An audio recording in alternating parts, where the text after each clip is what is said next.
Hey all, Kid here. So I'm doing my AR project, volume 2, and I decided to go ahead and start with the ODIN XMR extended magazine release.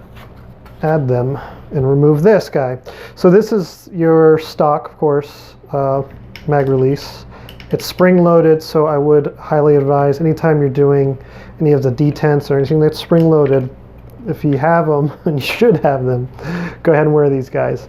It's one thing to be frustrated about flinging a spring across the room. It's another thing about flinging it to your eye and then you're just mad or hurt. So with that said, I want to make it a quick video. And again, I want to do these by volume, and I just decided to go with the mag release first. So I'll go ahead and get started.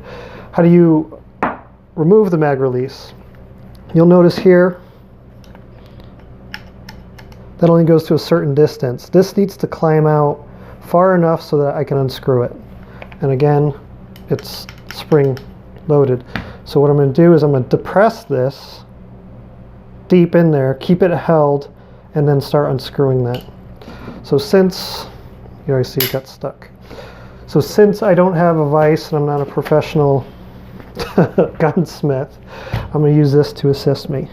So let's go ahead and depress this and start unscrewing this. Sorry if I'm not giving the best view, I'm just trying to make sure the spring doesn't eject on me like I was saying. Okay, so this is about to fall off. It is.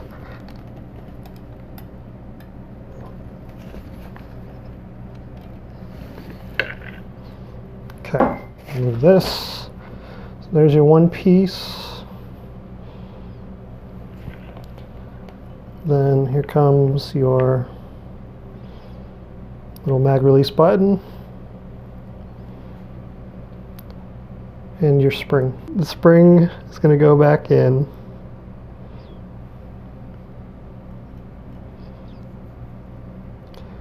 And I'm going to put my new part on top.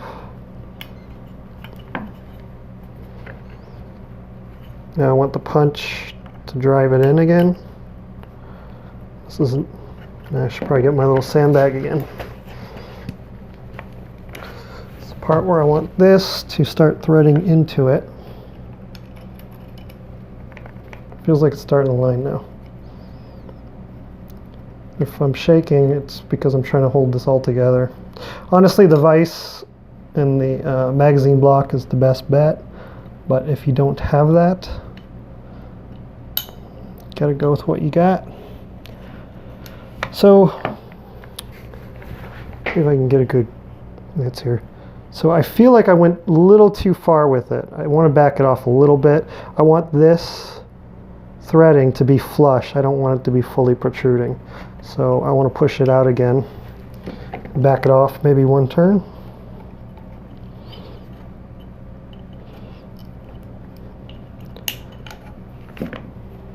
There we go. So now I have a flush. And it's like your everyday magazine release. But now I'm going to add the button, which is red, and I told you I was going with the red and the Cerakote gray. So we'll see how this looks when I'm done. So it did come with 2 screws out of the box, and it came with the Allen key out of the box. So let me just put a little blue Loctite on these. You don't want to use red, that's more your permanent. Blue will get the job done and ensure they don't back out on you.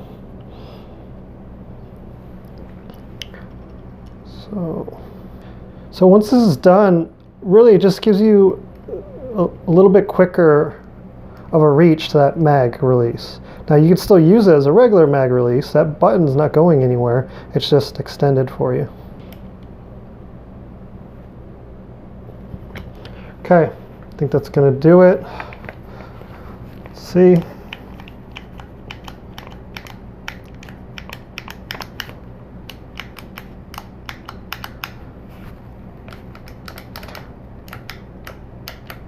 I don't know. We'll take the test of the magazine, I guess. 10 rounder. see. Oh, that one has a cap on it. 30 round. I'm going to depress just this little bit here. Success! And I think I'm going to like the color. It's kind of unique, and having the lower receiver like this already Cerakoted was kind of cool. It didn't come in black, I don't have to ship it off, and that's kind of where I went with the gray. So yeah, I wasn't the biggest fan with the plastic parts in gray, but I do like the lower being in the Cerakote gray. So I hope these red accents really make it pop, and then when I add some other features that make it black, gray, red, it's going to look pretty cool. So with that said, volume 2 accomplished, and let's move on to volume 3.